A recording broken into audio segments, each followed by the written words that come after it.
Hello and welcome back to the only live Monday through Friday lacrosse talk show on the planet. You, of course, are watching Daily Dive. I'm your host, Michael Carvelis in Guyton, Georgia. It is Thursday, May 15th, 2025. We are live on 12 on Sports via X and YouTube. Be sure to subscribe to the 12 on Sports YouTube channel for other great shows in live sports. On today's awesome show, we're going to get into the 2026 chances for the San Diego Seals. How good can they be, and what needs to change for them to finally make a run? We'll get to the NLL Awards. A couple that I missed yesterday, of course, was I didn't have a show. Derek Keenan, Jimmy Quinlan, and then I'll get into today's awards. Matt Hosick, Frank Scigliano, Owen Grant, and Dane Smith. And finally, I'll talk about the X factors for the Rush and the Bandits. Who do I think? How about this way? How do I think each team can win?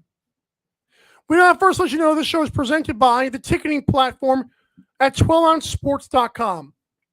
Be sure to go to 12ozsports.com and click the tickets tab to get all the sporting tickets you need, not just the NLL. They also have all your favorite music artists' concerts and, of course, Broadway and theater. 12onsports.com/tickets or go to 12onsports.com, click the tickets tab, and search for your event today. So, let's do it. We're going to start off today's show by doing the NLL Awards and starting off with the ones I missed from yesterday. Yesterday, we saw Derek Keenan win General Manager of the Year.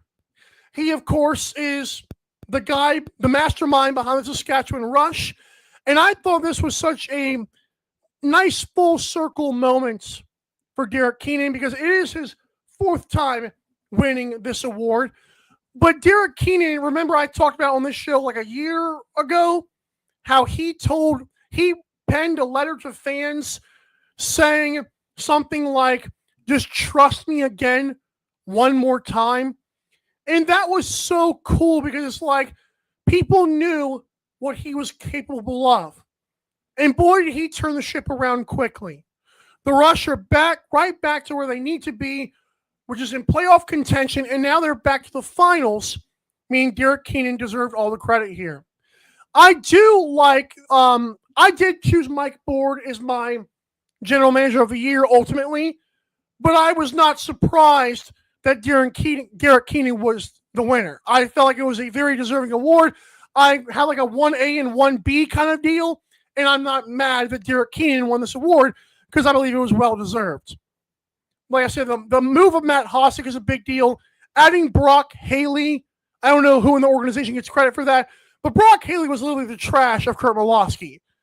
And so, yeah, Derek Keenan deserves credit for that. Just in the contributions that Haley had. They ran it back with Scigliano. I mean, just the roster has been nothing short of amazing. Obviously, I don't think it's Buffalo's stuff, but yeah. A couple of comments here as I get going to the next award. Hunter Smith said, this guy stinks, start the stream. Hunter Smith also says, I'm back, baby, let's run it, boys. Then 12 on Sports themselves say Mike was putting extra product in his hair. That's why he started late. Sorry. No, that makes sense. All right. Next, we're going to get to an award I didn't quite as agree with from yesterday. As we all know, folks, the Rush were bringing home quite the awards. It's like, I don't understand the voters' mentality of give everything to Saskatchewan and then like shaft Buffalo. Like, it's also funny because I'm also going to get kind of frustrated with Dane Smith's award, but it's like Jimmy Quinlan, first of all, is a co-head coach. The fact that he was even listed as the head coach is absolutely stupid by the league, and they know it. Like, whoever put this out there, whoever's decision this was, absolutely did not understand anything that was going on with the NLL this year. There was literally a story that Derek Keenan was going to help Jimmy Quinlan on the bench. And to be fair, in Jimmy Quinlan's defense, he has said that, of course, that he took the humble route of this is the whole team's award, etc., etc. I get all that. I don't care what Jimmy Quinlan says because he's supposed to say that stuff, and he probably believes it. But I'm not happy with the league giving. I don't think he should have gotten. Guys, I'm okay a little bit more if they were to give it to him and Derek Keenan based on the fact that they did have a starting goalie go down and won 2 games without him. They did adjust on the fly. I get that. But it's like, to me, not only did I think that Jimmy Quinlan / Derek Keenan did not deserve Coach of the Year, I thought it was just dumb that the league even put this as, like, Jimmy Quinlan, like, what? You're literally lying to fans. It makes no sense to me. And there is history in the NLL that shows you can win co-head coach of the year with your 50% partner over here, which is also why I ultimately took away from from Jimmy Quinlan in my rank, because I'm like, to me, that does play a part of the argument. If you guys are going to do it 50-50 here, even if it's 75-25, again, I'm putting a random math number on this, even if it is Jimmy Quinlan doing more of the work, it's just the league is lying, and they know they're lying. I don't like to. I think in extremes a lot. I'm just not happy with the league blatantly disregarding Derek Keenan for head coach. Like, it made no sense to me. My head coaching list was as follows. And by the way, like I said, my GM list, I had Mike Board 1, Derek Keenan 1, or like 2 or 1B. I thought Jimmy Dowick was the third horse in that race. Rich Lisk and Kurt Malosky, even though voters thought like they love Kurt Malosky, so they can't do anything but, we love Kurt Malosky. Shut up. Head coaching for me was number 1, Mike Hazen, and then I had Jimmy Quinlan, Derek Keenan second. Now, again, my opinion completely changed when Jimmy Quinlan was named a head coaching candidate by himself. And if we're going to do that, I'll put Micah Kersey up there. Like, that's not right. Again, I already took away from the fact that you were a co-head coach, which is why Mike Hazen did get part of my nod. But then you're going to tell me this guy's the only thing? That's not true. And you're telling fans that they know it's not true. So what are we proving here? Again, it might not be that serious and I should calm down, but also it's just simple. Like, the team themselves recognize them as co-head coaches. So it makes no sense why the league thought this was the way to go. Again, Mike Hazen was mine. I'm not mad at the Rush winning it. I'm mad at the fact that Jimmy Quinlan was by himself, and even he will tell you that. Again, he's supposed to say that, but yeah. Now let's get to today's awards, and I'm going to start with the easy ones here. We're going to first do, let's do Matt Hossack. I thought that was my pick for Defensive Player of the Year as well. So this is like the second or third time I've actually gotten the award right, the award compared to the other voters. Again, my Defensive Player of the Year list was as follows. I had Matt Hossack 1, Paul Dawson 2 because of the 53 block shots, Mike Messenger 3, Owen Grant 4, and then for some reason I put Mike Hazen. I meant to put I did not put, I don't know why I wrote down, it wasn't Mike Hazen, it was the Rochester's Matt Gilray. I was like, what in the world? Regardless of that fact, I felt like the fact that Graham Hossack had been nominated by the voters as one of the 3 finalists was just absolutely stupid. Like, that was another thing. Like, I 1000% agree Matt Hossack is Defensive Player of the Year. I vehemently disagree that Graham Hossack was anywhere close to this award. Like, if you're saying, like, what has Graham Hossack done? Like, yeah, we know how good of a defender he is, but this is not a lifetime achievement award. This is what happened this year. And this year, for Graham Hossack to be nominated over Paul Dawson was a little bit, not a little bit, it was a lot stupid. Again, I don't know what other word to use besides stupid, because these voters have proven time and time again, not only are they dumb, they also stopped voting, and they stopped considering the league in week 15. You don't believe me? We're going to get to some awards that are going to justify that pretty soon here. Let's get to this one. We're going to do Offensive Player of the Year, Dane Smith. Okay. I am not I don't think I didn't choose Dane Smith as my offensive player of the year. I actually had Dane Smith, I believe, was it number 2 for me? Yeah, I had him at number 2. Here's the deal. First of all, he's not an overrated player. Like Scott Loeffler, for him to say that some pundits are saying that, I have never heard one media pundit ever say Dane Smith is overrated in my life. Now, it's only been 3 years on this show. The closest anyone has even come to that is me when 2 championships ago, when Dane Smith was 0 for 3 in the finals, I was the first one to call it out. Now, does that mean Dane Smith is overrated? No, it does not. The words overrated will never come out of my mouth. Again, I don't know who we're talking to about this, but we can't just poke fun at people in the media and not have any receipts to back it up, because it makes no sense. I do agree with Red Kraken here. T should have been Offensive Player of the Year. I think this is a Jeff Teat award. I know it's a newer award that the league has announced. I thought 32 goals from Dane Smith was a little bit much. I also think the voters were a little bit biased. Actually, not a little bit. They were a lot biased. They were biased in the sense that all they care about is like box score. And Cooper Perkins knew this was going to happen. Again, when he was advocating for Wesley Berg for MVP, while I'm not in that camp, he was saying, don't watch the box score and make that be your decision. This right here is the perfect epitome of watching the box score. Folks, Dane Smith broke his assist record with 103 assists. You know what? That deserves, and I need to get used to doing this more, but that deserves a round of applause.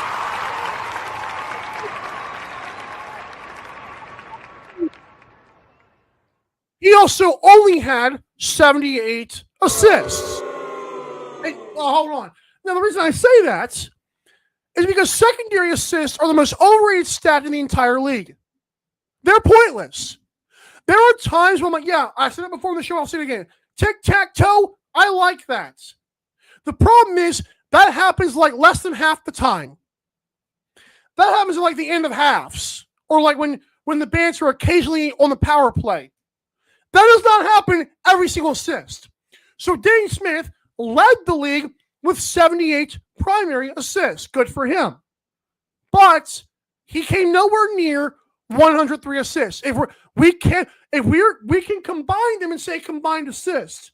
We cannot tell people he had 103. Because I've told you guys this before. I have watched games where let's say for the sake of argument, Del Bianco will push the ball up the floor, right? Good for Del Bianco. The entire shot clock will run down. The guy who he passed it to, let's say a Keegan Ball, still has the ball. So 20 or so seconds later, a guy will have the ball.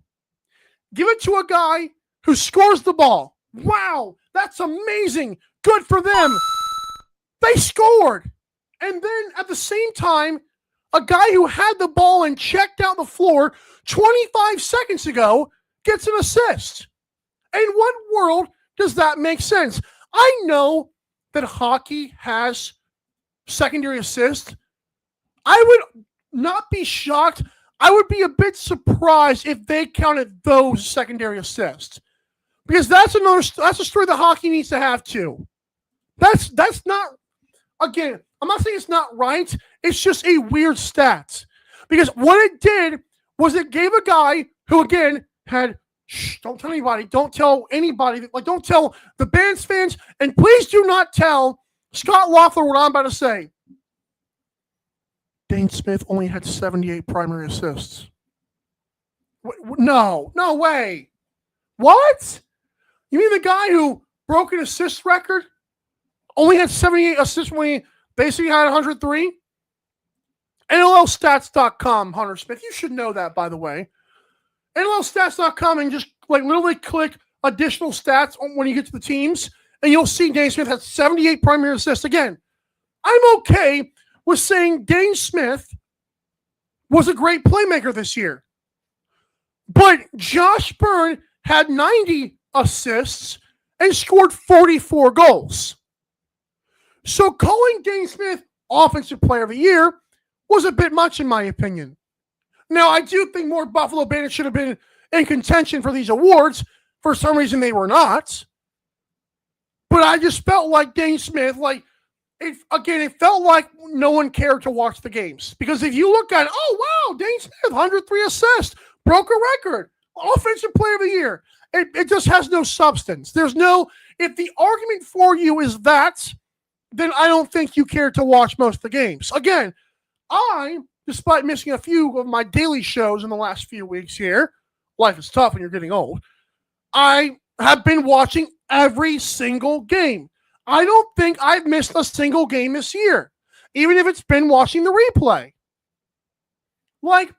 Again, I understand if you truly believe that Dane Smith is the Offensive Player of the Year. I love that about you. I'm proud of you. Justified besides 103 assists. If that's your argument, then that's why I'm a little bit frustrated here. But again, it's not the hill I'm willing to die on the most, because I've got another hill to die on pretty soon here. Let's talk about this. Folks, Transition Player of the Year, it's time we change the award, or at least define it better. Do me a favor, folks. If you can find this information, I don't care if it's from Ty Merrow, I don't care if it's from last year's Cooper Perkins with his advanced statistics. Show me the stat that tells me how many times a guy went out the back door. And I'm going to wait. I don't have any Jeopardy music here, but I'll wait here.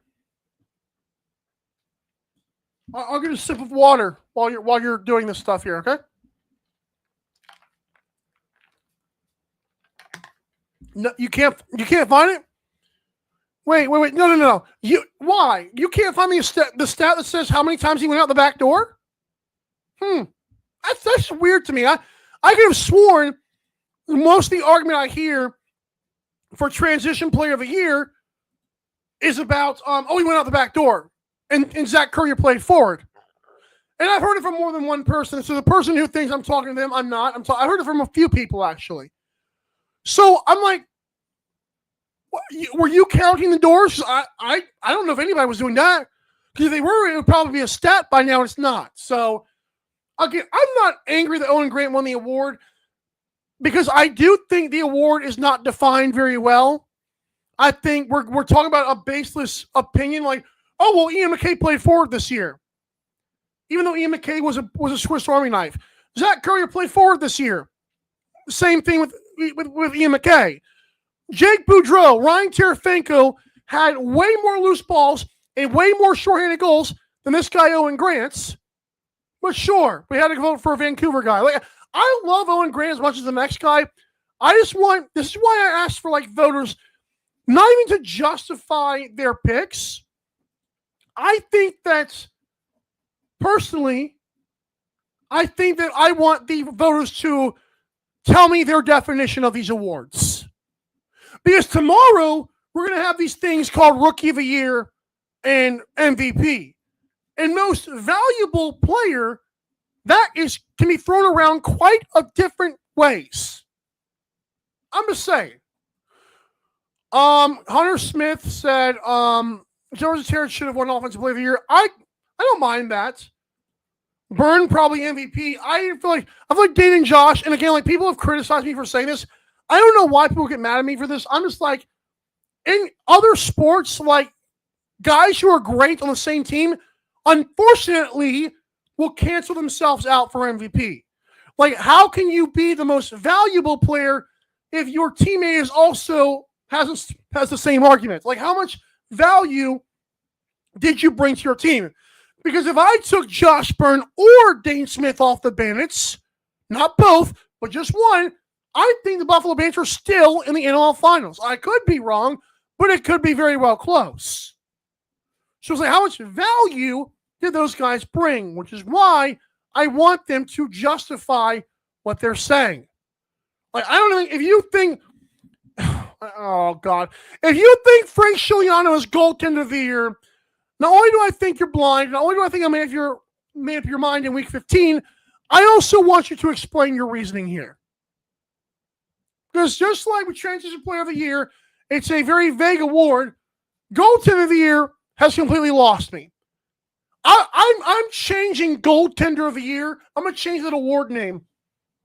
And I'm going to change it to who do we feel sorry for the most this year? Because the last 2 years, I personally felt like Nick Rose should have gotten more consideration this year than he did last year. But last year, what happened on Nicky Rosie? Oh, he had never won Goaltender of the Year. In fact, Nick Rose deserved it this year. Even though I would argue Brad Cree and Mitch DeSnew are amazing. But no, Nick Rose has never won Goaltender of the Year. He deserves his credit. See, last year in week 15, or by week 15, I had heard every broadcast and every podcast say, well, Nick Rose deserves Goaltender of the Year. Oh, well, listen, I understand that, but I don't think we should feel sorry for these guys. We should not feel. Okay, whatever. So this year, what is the argument for Frank Scigliano? What is in his favor?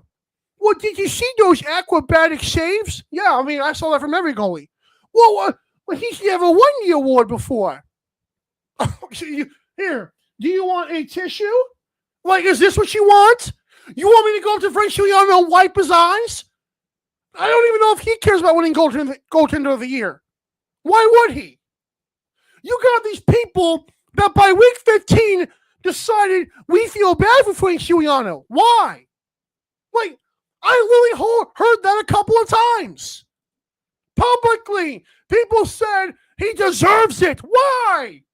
Why does he deserve it? I'm going to tell you again for the final time this year why Frank Scigliano absolutely did not deserve to be even in the top 3. Here's the biggest reason why. Thomas Kajek is 20 years old. Was 20 years old. Was not expecting to start for not 1, but 2 weeks. And God bless Frank Scigliano for having a child. It's not my fault. Okay, like, he chose to have a kid. I didn't. I'm not accusing the guy for that, but I'm accusing these voters for being out of their minds. How is it a goaltender of the year? I mean, this guy was so good, and if they didn't have him, they would have lost. Whoa, I beg to differ. Thomas Kajek, game 1, win. Thomas Kajek, game 2, shuts out the Seals in the first half.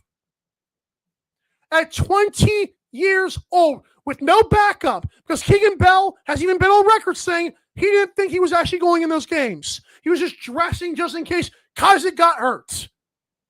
He said that. And you think Frank Scigliano deserves goaltender of the year. You did not watch the games. You did not. I don't feel sorry for Frank Scigliano. I don't feel sorry for these voters. They're absolutely insane. There is no justification for Frank Scigliano. Absolutely none. The entire philosophy, according to probably the Rush coaching staff, according to Cody Jansen, according to John Fraser, is they want to limit the shots on goal. What? Why could that be? Could it be this guy possibly can't handle 60 shots on goal? I don't know. Could it be they feel like that helps them win? Absolutely. But there is no number to justify him winning goalie of the year besides we feel sorry for him. There's not. In fact, I'll do it for you because I know these voters are lazy and only watch 2 teams a year. I'm being generous when I say 2, by the way. I'm looking up the goalies on NLLstats.com. Let's see where Frank Scigliano led the league. Save percentage. No. Goals saved above average. No. Wins. No. Saves. No, not even close to that. Shots on goal. Way down there. Minutes. No. He didn't win any award. So what's the justification for this guy? There is none. There's no stat. There's no context. Nothing proves your point besides you feel sorry for him. Dude, I don't care if you hate somebody. You cannot vote for your best friend. This is unacceptable. Guys, legacies are on the line, and you stupid voters voted for this guy. There is nothing that proves this, ever. He didn't play enough games. He didn't have the storyline. He didn't have any stat anywhere that led anything, and you tell me he's goaltender of the year. It's unbelievable. This is the award I knew when it came I was going to lose my mind. Because I told you guys for probably 2 months this was going to happen. And here we are. They just couldn't help themselves, could they? Dylan Ward, Nick Rose, Zach Higgins, all these guys had better years than Frank Scigliano. If you want to say, well, they have a good defense, Matt Vince would get a vote before Frank Scigliano should get a vote. If the award goes to best defensive team, it should go to Matt Vince. The last 2 goaltender of the years have been sympathy awards. Again, if you want a tissue, here you go. You should not be covering this league. You are completely biased. He's your good friend. That's the reason why. There is no other reason why he wins this award. Shoot me, okay? I'm just tired of being told, like, I don't know what I'm talking about, and you got people voting for Frank Scigliano. Make it make sense. You can't. You cannot make it make sense. Troy Holochuk, in his last 2 games, did more than Frank Scigliano did all year. Christian Del Bianco has an argument against Scigliano. The league voters told you. The people handpicked by the morons of the NLL who are allowed to vote on these awards, they voted for their good buddy. This was a buddy award. Frank Scigliano had an awesome year. He had nowhere near the goaltender of the year. And you have literally defined an entire legacy. You have told the viewers out there this guy was the best goalie all season.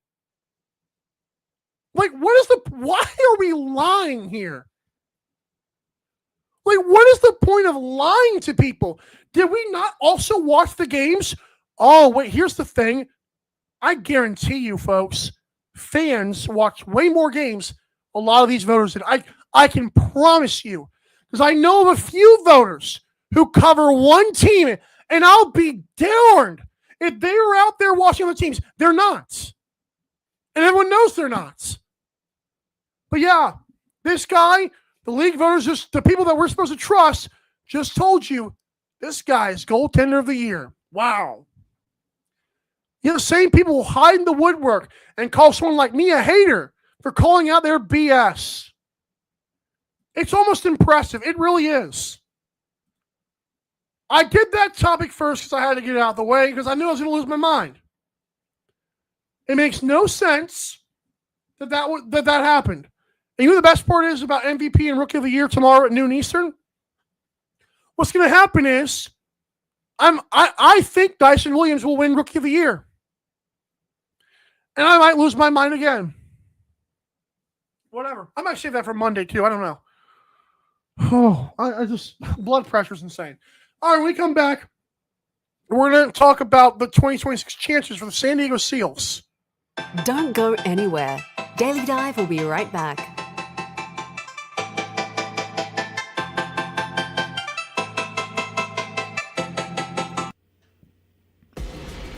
Need tickets to that next event? Well, at 12 Ounce Sports, we've got them with soccer anywhere in the world. Tickets to any venue, any sport. Want to go to NCAA or NFL football matches? We've got them. Yeah. Baseball at every level. Every Power 5 matchup is available. Don't forget, costumes and paint are optional. What's that? You want to go to Broadway? We have those too. Want to jam out? Every concert, every artist. That's right, at 12 Ounce Sports, we've got the tickets for less. 12ozsports.com/tickets. That's 12ouncesports.com/tickets. Welcome to MyBookie. You're ready to create an account and start making money. And we're here to help. And remember, you can get a bonus of up to $1,000 on your first deposit. Now you're ready to bet. Just go to mybookie.ag, visit the sportsbook, click on your bet, and input the amount you want to risk or win in the bet slip. Yes, it's that easy. Just remember, at MyBookie, you play, you win, you get paid. America, get back on track with Dust Pod's Performance Stabilizer. When applied to roadways, it kills dust and strengthens the integrity of the road. Easily applied by mixing with water, Dust Pods is the future in polymer stabilization. Call 1-833-DUST-PODS or visit dustpods.com today.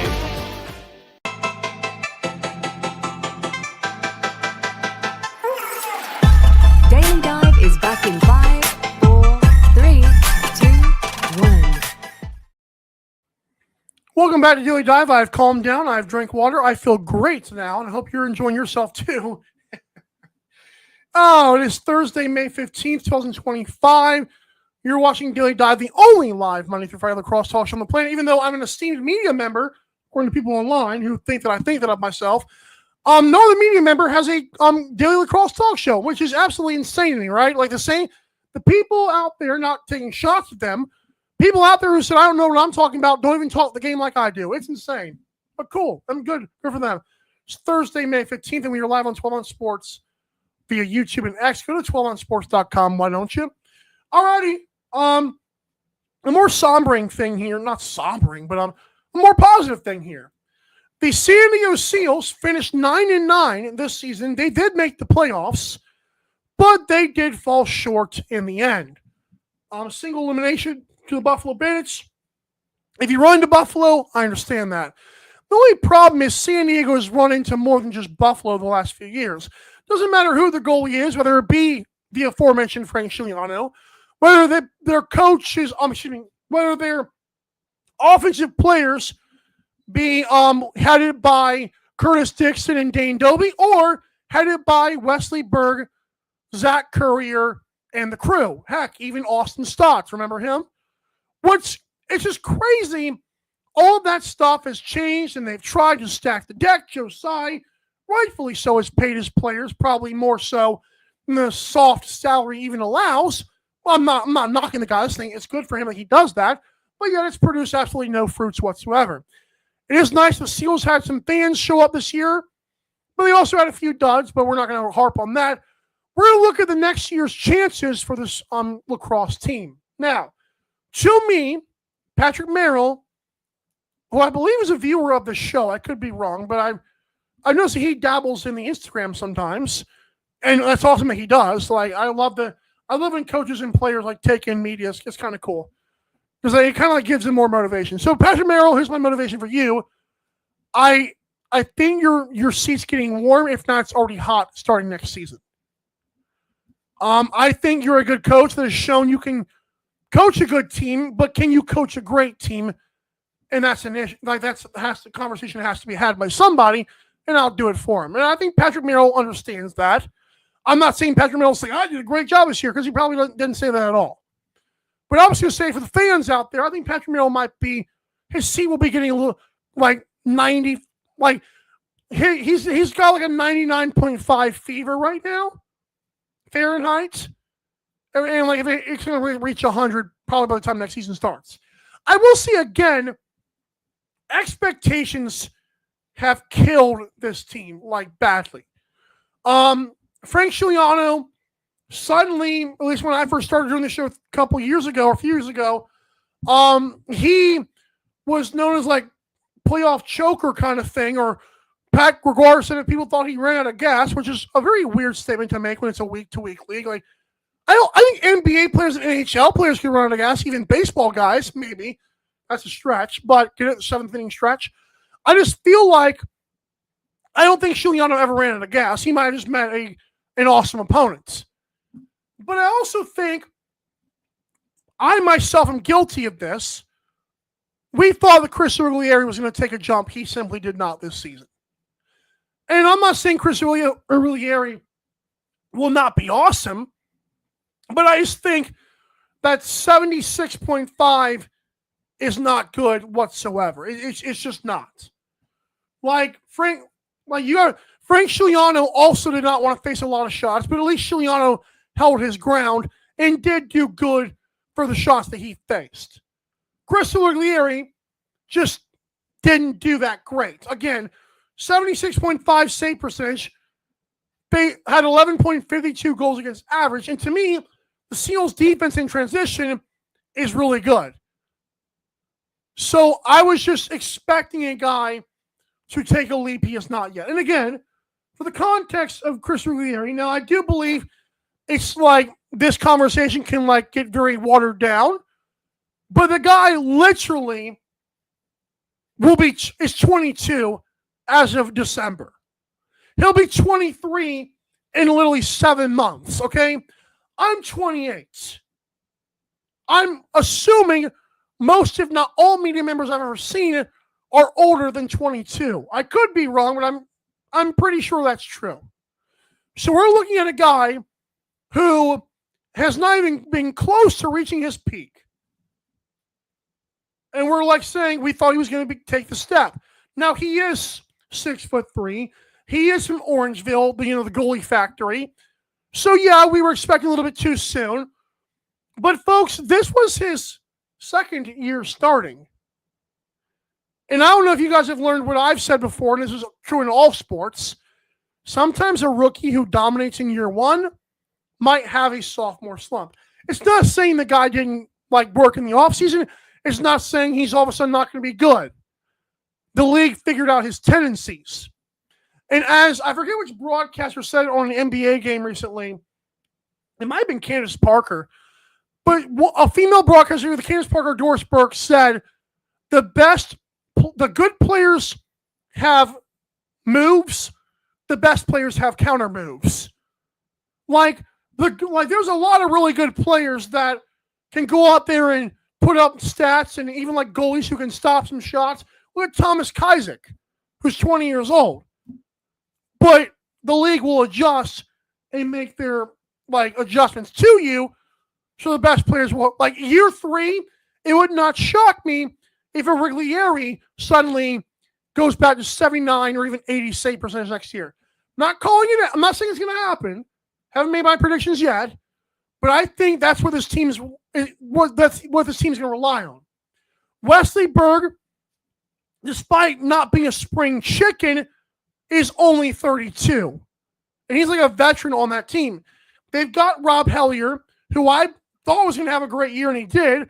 He was a guy who used to light up with the Toronto Rock and suddenly became a playmaker, but he had 29 goals this year, 64 assists. Ryan Benesh, I hope he stays in the league. Ben McIntosh still exists. Zach Currier is a legend. Trent DeChico's a rookie.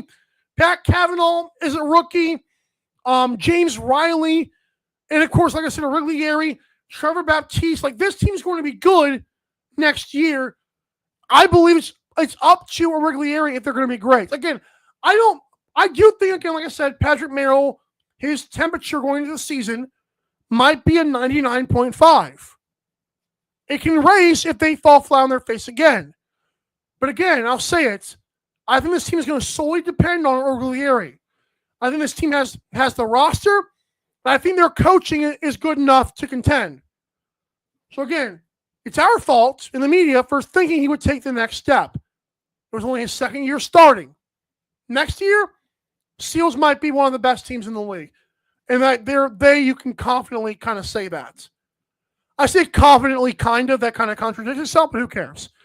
When we come back to this awesome show, I'm going to wrap it up with what I think needs to go right for each team in the NLL Finals. And, of course, we'll tease what's happening on tomorrow's show.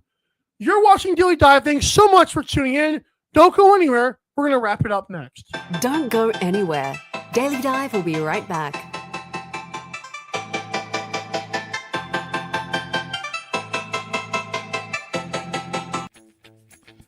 You need tickets to that next event? We've got them. That's right, tickets.12ozsports.com. Get you to any sporting event, concert, theater event that you can think of. And the promo code 12OZ or ROME get you an additional discount. Don't feed the massive ticket corporate machine. Go to tickets.12ozsports.com and enjoy the show.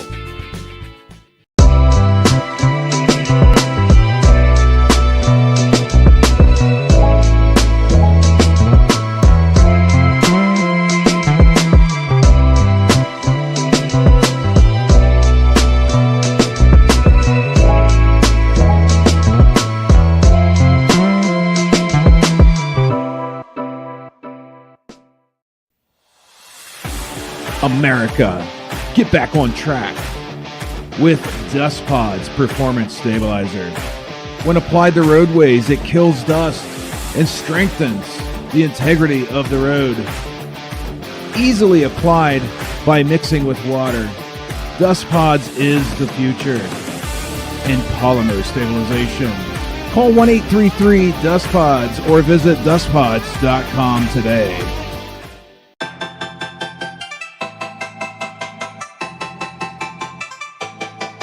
Daily Dive is back in 5, 4, 3, 2, 1. Welcome back to Daily Dive. I'm your host, Michael Carvelis. We thank you for joining us. It is 4:51 here on the East Coast, Thursday, May 15th, 2025.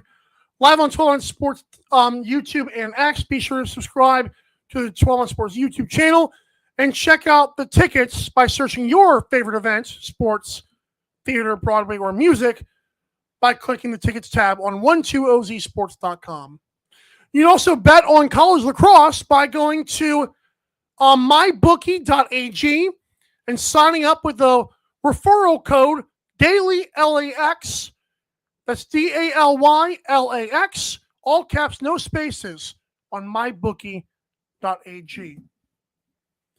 We've tried to get them to do NLL stuff before. They sometimes oblige, sometimes they don't. We'll get some NLL final stuff. We'll have to see. We'll try to reach out and see how that happens. Hunter Smith is going to annihilate me if I don't read these things. Had a few comments from Red Kraken and Hunter Smith. Hunter Smith said Rose can't handle the playoffs and is not clutch. Too bad it's a regular season award for goalie. Drew Hutchison is better than Nick Rose. I like Hutch, but I don't know about that. Red Kraken wishes he was able to vote on the awards. And see, this guy said if he voted for the awards, he would vote for players that Roughnecks and Bandits had to prove a point. Jake Naso, Hunter Smith says, has a shot for Rookie of the Year. But now, face-off award, I wouldn't mind. The problem is that could almost be like watered down to just who had the best percentage and like who won the most. Like, we all know that Jake Withers and even this year, like Jake Naso, etc.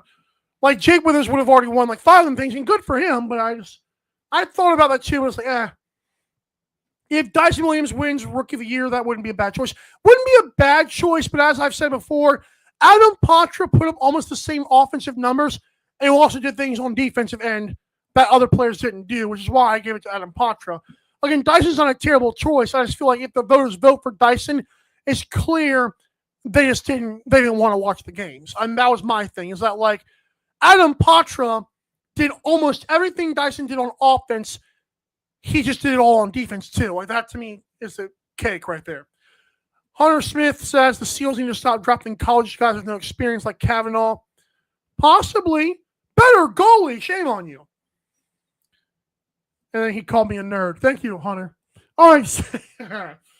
Now we're going to get into this. We're going to wrap it up with what I think needs to happen for both teams to win the finals.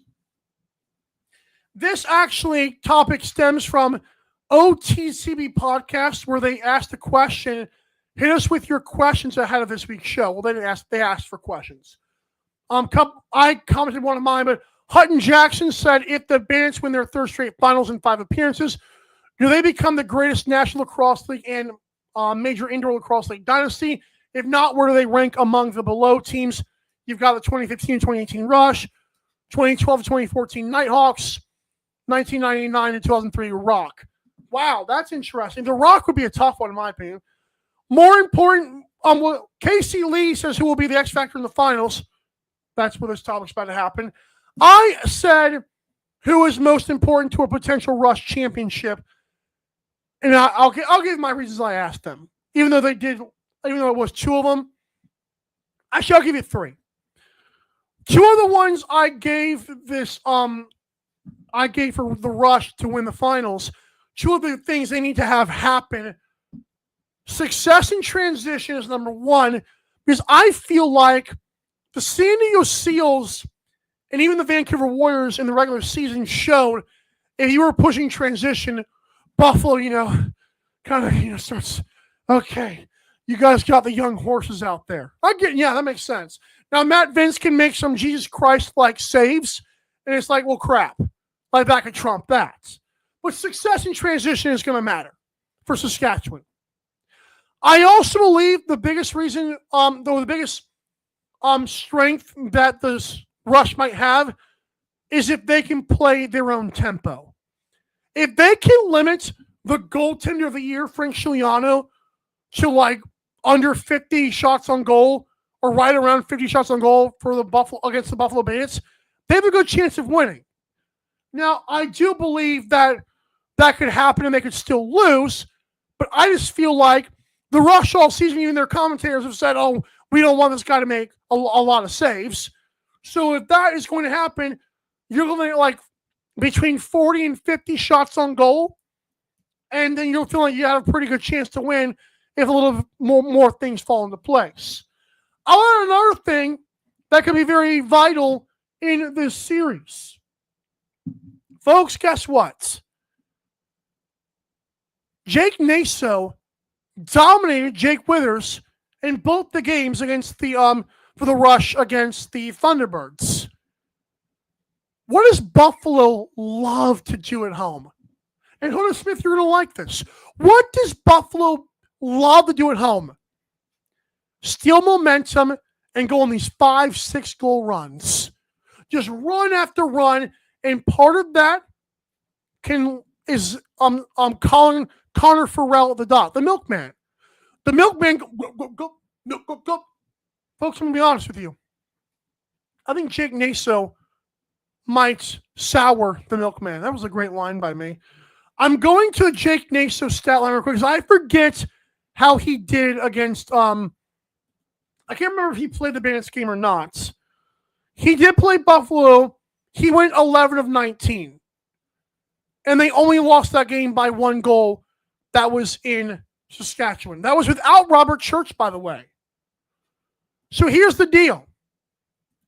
If Jake Naso can once again get like 65 to 70% of his faceoffs, if you're in Buffalo and that's happening, the Bandits could be in a little bit of trouble. Not a lot of trouble. Again, faceoffs matter for, in my opinion, stopping momentum. And if Buffalo, gets like a couple of back-to-back ones, the Rush are going to be very happy to have Jake Naso with Mike Messenger right behind him. They're going to be stoked to have that happen. Now, some faceoff guys can be only as good as the guys behind them picking up loose balls. But make no mistake, Jake Naso can clamp the ball. And the fact that he's only a rookie should be absolutely terrifying for the National Lacrosse League. But I'm telling you, if he goes like, let's say it's 12 of 18 or like 13 of 20, I think Rush have a good chance of stealing game 1. I don't know if I'm going to pick that yet, but tomorrow's game is going to happen at 7:30 Eastern, and I'm interested to see if Jake Naso can start dominating the dot early. Because if he can, the Rush automatically have one of their I keep saying reasons, one of their ways to win.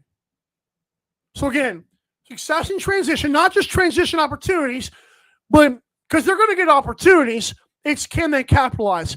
Like there's like Jake Boudreau and the crew, so many times this year, you would even hear the broadcaster mention it, like, oh, they're so good at knowing when to shoot the ball off a transition. They don't just run down the floor and keep on peppering the nets. the Rush will make sure if they've got numbers, they're running. And if not, they'll pull it back. Their passing is great in transition as well. So transitioning success, playing their tempo, aka limiting Frank Giuliano shots on goal faced, and of course, Jake Naso controlling momentum. Those are three things the Rush have to do. For Buffalo, there's two things that I think has to happen for the Buffalo Bills to win this series. Probably three. We'll say two, because one of them is kind of works hand in hand. I'm going to start off by saying something that seems kind of cheap, but hear me out. If I'm Buffalo, this is my fourth straight trip to the finals. I'm about to win my third straight. If I'm a player who works a day job, especially, like they almost all do, I'm going to feel like, it's not the worst thing if I lose. Now, some guys absolutely hate losing. I get it. But I don't know if all of them just hate losing. Like they're going to be the worst person for the next week if they lose the finals. I don't think some guys feel that way, and they maybe should, but they're not really incentivized monetarily to feel that way anyways. It's basically love of the game. Or as Adam Levy put it to me, why am I forgetting this? It's lacrosse is I'm looking that up while I'm talking here. Lacrosse is I'm so mad. He said, forget it. The phrase I used the other day, Adam Levy told me, okay, I'll forget it. The point is, the Bears may not hate losing as much as we think they might. But that also staying focused plays to this point as well. The Buffalo Bills have a tendency sometimes, just a slight little thing that I've noticed in watching these games. Buffalo fans don't kill me. They get a little bit emotional sometimes. Now, they're not Halifax emotional, but can they get a little bit, we're going to fight? Folks, why do you think the Toronto Rock do what they do? Notice how every single Rock game, you think the real reason the Rock do that is because we just don't like playing them? I don't. I think they realize those guys get pissed off a little bit easier than other teams do. Now, granted, their talent and composure late in games helps that, but would I be shocked if Zach Belter lays a major penalty in the last 2 minutes of game one, leading to a Bandits loss? I wouldn't shock me. The Rush are so good about not fighting. And not just because of Ryan Keenan not wanting to fight Non-Con Thompson, because not a lot of people would want to fight that guy, if any. But my thing is like, the Rush just don't need to play that game. Mike Messenger is the alpha male, but Mike Messenger doesn't have to be punching guys to make his points. And you might see the Bandits try to take some shots. Or, if you're the Rush, you play super physical with these guys, and it turns out they get a little bit frustrated. What do you know? Ian McKay. I love Ian McKay. Ian McKay and even Josh Byrne, if they're roughed up, they love to take not cheap shots. They love to take the extra whacks at the end of plays. I've noticed that. And I think because Bandits can get a little bit emotional sometimes, especially in Buffalo. I'm just going to swipe this guy after he pushes me around. Whistle, minor penalty, Saskatchewan power play. So that's why I say composure can be handshake deal with focus. And do they want to win this as bad as we think they do? Second thing for the Bandits, if they want to win these finals. And again, we're going to talk more about this tomorrow, as I'll mention our guests tomorrow. The Bandits have to score in this series. There's a reason I say that. Do I think the Buffalo Bills can win 5 different ways? Sure. In fact, I think they could win 10 different ways if you thought about it. But they don't want to do that. Buffalo has the offense that's, again, pulling up the stats here from NLLstats.com. The Buffalo Bills leading scorers, or let's say goal scorers, Josh Byrne, Ian McKay, Kyle Buchanan, Dane Smith, Chase Fraser, Tohoga Nanico, Chris Kluche, Nick Weiss in transition. You don't think that those guys cannot put up 12 goals to win games? I'll put it this way. I think the winner of this series, if we're going north of 11 goals, it's going to be Buffalo. If we're grinding out 9-8 victories, we already know Rush are winning that series. So if I'm Buffalo, not only do I pepper the Nets, and part of peppering the Nets is also grabbing offensive loose balls, which Kyle Buchanan and Dane Smith and Josh Burner are so good at. Ian McKay are amazing at that. But if I'm Buffalo, my offense has to be clicking, and my offense has to be grabbing second opportunities. Because what happens if they don't? The Rush are running the other direction. They got numbers. The Bandits, again, are getting kind of tired. So, again, two things for Buffalo is composure / wanting it, and, of course, offensive chemistry / second chance opportunities. For Saskatchewan, Jake Naso dominating the dots, Frank Giuliano not seeing a bunch of shots on goal, and success in transition. We got a lot to think about tomorrow. I picked the Bandits before the playoffs started. Do I still feel that way? Stay tuned and find out. I will first tell you about our shop, and then we'll let you know the guests for tomorrow. Reminder to go to Daily Dive LAX on social media, via Twitter or Instagram or both, and search for our show for updates, etc. Like, why didn't we have a show yesterday? I didn't know that.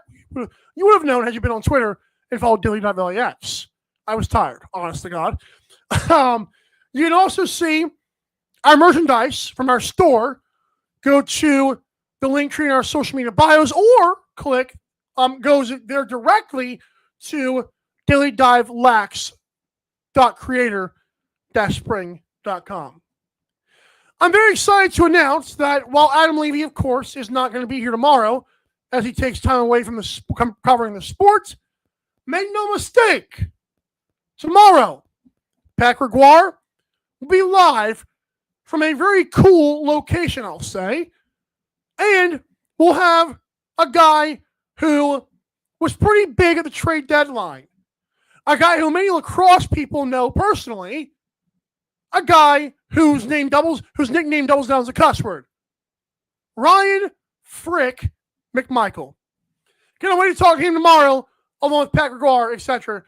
Thanks so much for watching Daily Dive. This has been a presentation of 12 Ounce Sports and Daily Dive. I am your host, Michael Carvalho, saying have a great rest of your day. See you tomorrow, same time, same place. Bye. Thanks for watching Daily Dive. See you next time.